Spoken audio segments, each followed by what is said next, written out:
Para quem, esporadicamente, sentia a presença de entidades e ouvia vozes e barulhos da espiritualidade, pois eram vozes e barulhos ao meu lado, e de repente não houve mais nada.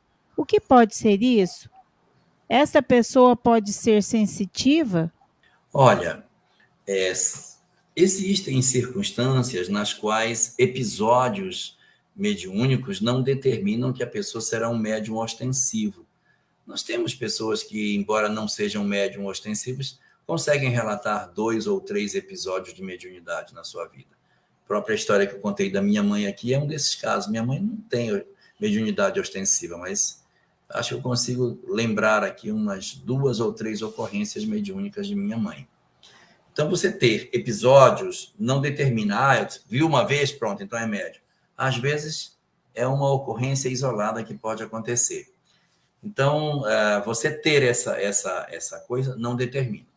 O segundo ponto a se colocar: existem sim pessoas que, durante um tempo, apresentam mediunidade e depois deixam de tê-la, num fenômeno que não é por um processo de punição ou coisa parecida, mas que é uma circunstância que é oferecida à criatura como uma estratégia de trazê-la ao espiritismo.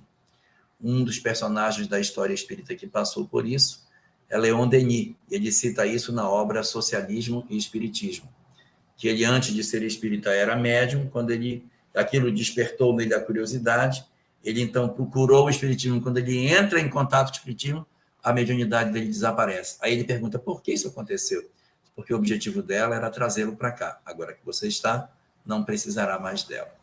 E no livro dos médiuns existe um capítulo, não vou lembrar agora aqui o número do capítulo, mas é Perda e Suspensão da Mediunidade, onde serão apresentadas várias circunstâncias, são 9 ao todo, que podem apresentar ao médium a justificativa do porquê a sua mediunidade ficar suspensa ou até perdida.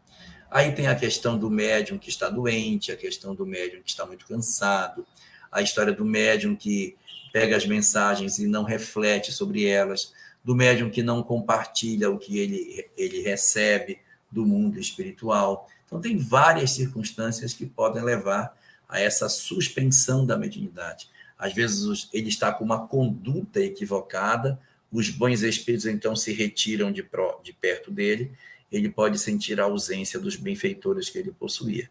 Todas essas possibilidades podem acontecer. E é aí, nessa dinâmica de várias causas para a suspensão da mediunidade, que a gente vai encontrar, talvez, uma justificativa para o caso. Então, aí, nós encontramos, basicamente, 3 grandes ramos.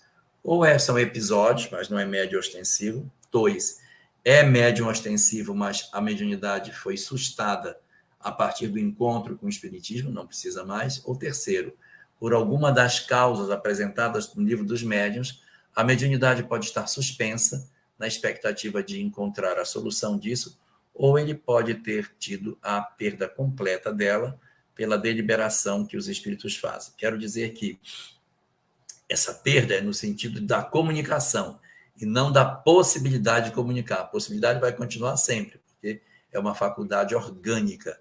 E tem uma circunstância na qual os espíritos abandonam a mediunidade de alguém e outras entidades perversas, manipuladoras, cruéis, podem se aproveitar desse canal mediúnico e levar o indivíduo a um processo de fascinação em que ele acaba se perdendo nesse sentido. Por isso que alguns mentores não se comunicam e mantêm uma vigilância sobre os canais mediúnicos para que outras entidades cruéis não se aproximem e empurrem o seu protegido no caminho das sombras.